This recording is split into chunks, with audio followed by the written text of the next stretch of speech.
السلام عليكم ورحمة الله وبركاته وإن سلام يا دمان أصحاب الكان يقدر ونساء ميل والبوا وجوكتان يسول بوا مقال كيجو ومركا يدين سو قاريبة مقال كم حندون إياه إن أنكو فلانقية وأنا وجهضله حاجة حساسية وأن سو أروري ساعدين للصوت عفي إسلام كان الصور إذن كسين دونا كلا جوينتا دلكا يا مزول كأها يولي بحاجة وحكها اللعبين وحنسيدو كلا أنفيرين دونا حريركا صد حاجة الكأ markaasi dhex maray Israel Imaaraadka iyo Somaliland xiriirkaas soo dhalay in la yiraahdo Israel waxay Somaliland u aqoonsatay inay tahay dal madax bannaan marka bal arrimaha oo dhan ayaynu muuqaalkan ku rogrogi doonaa isla markaana waxaan idin la wadaagi doonaa xogo iyo macluumaad aynu bal ku dhisayno analysis haddii aan bilaabo kala goynta dalka Soomaaliya iyo go'aankii dhawaan ka soo yeeray Israel waa arrin weyn oo taabanaysa mustaqbalka dadka Soomaaliyeed meel walba ay joogaan waa arrin ka weyn arrimihii aynu ka hadli jirnay waa arrin ka culus waxyaalihii ina soo maray marka waxaynu u baahanahay mar walba inaynu xogo badan raadino mar walba inaynu analysis aynu ka sameeyno ummadana aynu u sheegno waxa socda iyo wixii dhacay si aynu arrintan u fahanno waxaynu bal ku dhisaynaa riboodyo kala duwan oo muddooyinka hadda la soo dhaafay soo baxayay kuwaas oo ka hadlaya arrimaha hadda aynu doonayno inaan muuqaalkan ku falanqeyno riboodka ugu horeeyay doonayo inaan soo qabto waa riboodkan ina hor yaala isla markaana waxa la daabacay 20kii March 2025 wuxuu riboodkan uu leeyahay Israel iyo Somaliland xiriirka ka dhaxeeya wuxuu soo bilowday ilaa 2010kii laakiin inay si xoog ah Israel u danayso Somaliland waxay timaaday markii kooxda Xuutiyiintu ay kor u qaaday weerarada ay markaasi ku beegsanayso marinka Israel ay wax u maraan ama si kala hadii loo dhigo waa badda cas markii ay bilowday kooxda Xuutiyiintu inay beegsadaan maraakiibta u socota dhankaasi Israel ayay bilaabatay baa la yiri in Israel ay si weyn ay markaasi u doonto xiriirka u dhaxeeya ayagii Somaliland laakiin intii hore wax badan oo interest ah ma aysan siinaynin way macnaheedu riboodka oo sii socda ayaa wuxuu leeyahay saldhiga ay Israel ku leedahay Somaliland wuxuu Israel u sahlayaa inay jawaab toosa ay ka bixin karto ama ay ka bixiso qatarta kooxda Xuutiyiinta ay ku hayaan Israel marka already Israel waxay ku leedahay base iyo xarun Somaliland sida daraadeedna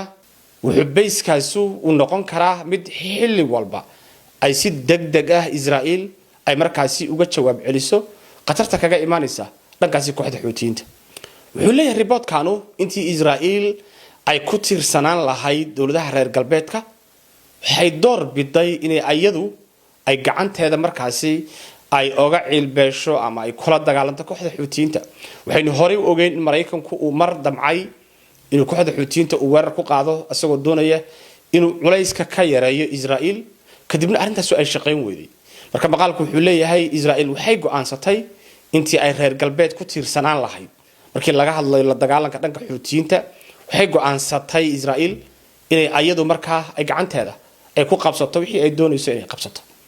marka dib baynu ka falanqeyn doonaa riboojidan laakiin marka hore qodobada ugu muhiimsan oo doonayo inaan bal ka soo dhax qabto dhowr ribood ayaan idin la wadaagayaa marka riboodka ugu horeeya inta ayaynu ka fiirinaa riboodka labaad markii aynu fiirino waxa asaguna la qoray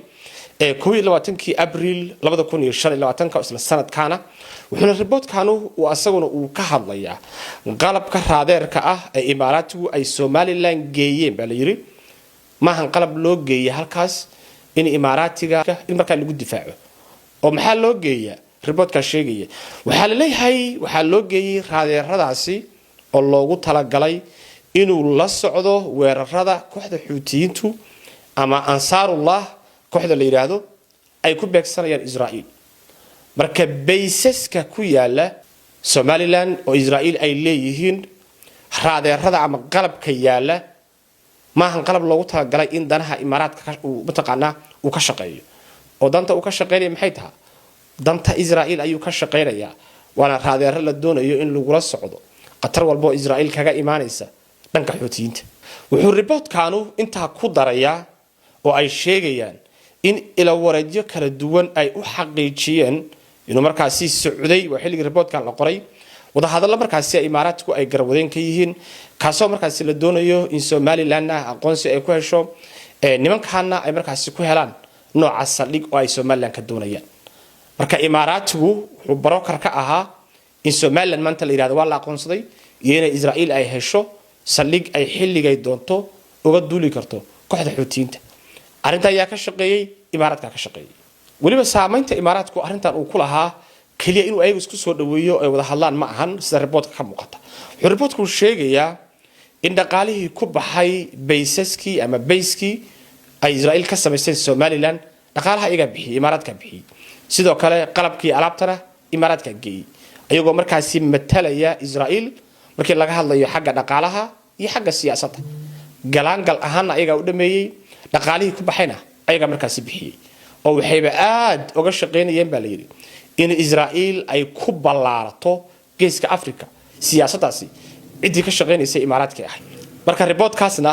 inahaas baan ka taaban doonaa reportka saddexaad markaynu fiirino oo asaguna soo baxay sanadii hore ee 2024 December 11keedii wuxuu reportkan uu sheegayaa in warbaahinta Israel ay xaqiijisay in imaaraadka uu maal gelinayo saldhigga military ee Somaliland ay Israel ka dhisayso asaguna wuxuu ku raacayaa in ay maxaa la yiraahdaa imaaraadku ay maal geliyeen laakiin markaan reportkan uu soo xiganayaa oo uu leeyahay warkaasi waxaa daabacay wakaalad ay leedahay Israel oo magaceeda Hartes la yiraahdo kana mid ah kuwa ugu caansan ee Israel oo la yiraahdo afka dawladda Israel ay markaasi ay ku hadlaan marka asagaas qoray maqaalkaas waxaana ciwaan looga dhigay baa la yiri all eyes on Somaliland indhaha oo dhan waxay ku jeedaan indhaha Israel oo dhan waxay ku jeedaan dhankaasi Somaliland wuxuu intaasi uu ku daray reportka in Israel iyo reer galbeedku ay isla garteen in Somaliland ama dalka yar ee Somaliland la yiraahdo uu yahay dal very strategic ah oo danaha la doonayo iyo qatarta Xuutiyiinta ka imaanaysa halka looga badbaadi karo ama lagu soo afjari karo inay tahay halkaas in Israel ay saldhigato haddaba saddexdan article aan idin la wadaagay ciwaanadooda iyo taariikhdii la qoranaha aad shaashadeeda ka arkayseen markii la isku dardaro waxay wax nooga soo baxaya ayaynu analysis ka sameeynaa qodobka ugu horeeya waxaynu meeshan ka fahmaynaa in saldhigga ay Israel ka samaysteen Somaliland uu qorshahaasi bilowday wixii ka dambeeyay 7 October 2023 markii kooxaha iska caabinta reer Falastiin ay weerareen Israel oo ay dad badan ka laayeen wixii xilliga ka dambeeyay dagaalkii Gaza ay Israel go'aansatay in halkaas saldhig ay ka samaysato sida ay riboojadu ay sheegayaan marka waa qorsho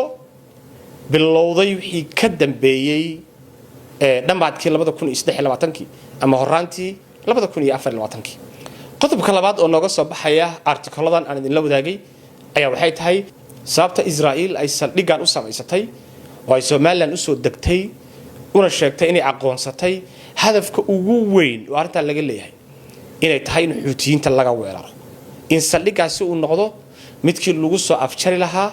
colaadda u dhaxaysa Israel iyo waliba kooxda Xuutiyiinta qodobka saddexaad oo nooga soo baxay artikaladan markaynu si dhab ah aynu u fiirino ayaa wuxuu noqonayaa in dhaqaalihii ku baxay saldhigaas qalabkii la geeyay iyo arrimaha oo dhan ay imaaraadku markaasi ay bixiyeen in imaaraadku ay ka shaqeeyeen cidii ku matalaysay Israel qorshahaas weyn in markaasi imaaraadku ay ahaayeen qodobka afraad oo meeshan ku jira ayaa waxay tahay in Somaliland ay ku bedelatay waxa loogu yeeray aqoonsi saldhig ciidan oo dagaal ay Israel ku gasho ayay ku bedeshay waa ummadooda oo la weerari doono colaad weyn oo regionkaas ka dhacda qax iyo dhibaato mashaakil aan dhamaad lahayn ayay ku bedesheen Somaliland waxa loogu yeeray aqoonsiga cidda arintaas saxiixday oo dhamaysay oo heshiiskaas gashayna ninka hadda madaxweynaha ah ee Cirama ah waa Muuse Biixi markii la fiiriyo goorta uu soo bilowday heshiiskan wuxuu soo bilowday horaantii 2024 ilaa iyo haddadan ayuu heshiiskaas u dhacay sida daraadeed Muuse Biixi wuxuu xilka ka dagay dhamaadkii 2024 December ayuu ka dagay marka 2024 oo dhan waxa Somaliland madaxweyne ka ahaa ka Muuse Biixi sida daraadeed Muuse Biixi weeye ninka heshiiskan markaasi saxiixay oo Israel heshiiskan la soo galay وهشيس آد وأجنو هشيس كي والله قال مسبحي رئيس وزراء إثيوبيا أبي أحمد marka qodobadaas waa qodobada ugu muhiimsan ay nooga dhax muuqanaya artikaladaasi markii aynu si dhab ah u akhrino qofka marka maanta u qaba in hadda wixii ka dambeeyay Israa'iil ay Soomaaliland imaan doonto waa qof furda oo aan waaqici ahayn markii ay Israa'iil saldhigtay Soomaaliland wixii ay ka doonaysay ay heshay saldhigii ay ka heshay qalabkeedii la geeyay wixii ka dambeeyay ay aqoonsiga ay kula heshiisay ay bixisay marka xilligan aqoonsiga la siiyay Soomaaliland oo Israa'iil ay aqoonsatay ayaa waxay ka dhigan tahay in xeebaha Soomaaliland iyo xeebaha Soomaaliyaba ay markaas Israa'iil ay joogto saldhigyana ay ku leeyihiin isla markaana qalab u yaalo haddaba dayaca inta la eg iyo mas'uuliyadda ayaa qaadaya musabixi iyo Soomaaliland baa qaadaya jawaabtu waa maya arintaas waxa qaadaya oo mas'uul ka ah madaxweynaha jamhuuriyadda federaaliga ee Soomaaliya Xasan Sheekh Maxamuud xagee buu jiray Xasan Sheekh Maxamuud inta qorshaha inta la eg u dhacayay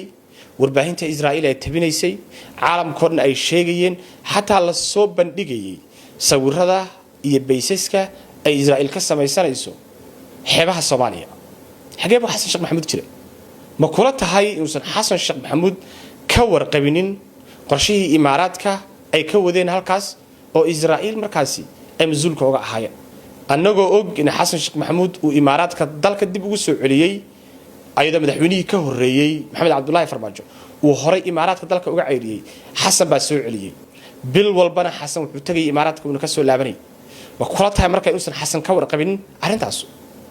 inuu soo waxaas arkeen ma kula tahay jawaabtu waa may haddaba maxay noqon kartaa sababta Xasan Sheekh Maxamuud uu arinta u fiirsanay marka laba arin bay noqon kartaa sababta Xasan Sheekh Maxamuud uu arinta inta la eg u fiirsanay asagoo dalka madaxweyne ka ahaa oo soo wax talaaba uga qaadin Imaaraadka uu san u ceyrinin arinta uu san u joojinin oo uu san maxaa la yiraahdaa markay bilowga ahayd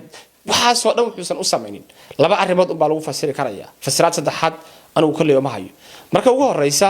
waa in madaxweyne Xasan Sheekh Maxamuud arintaas uu raali ka ahaa oo uu doonayay dalka in la kala gooyo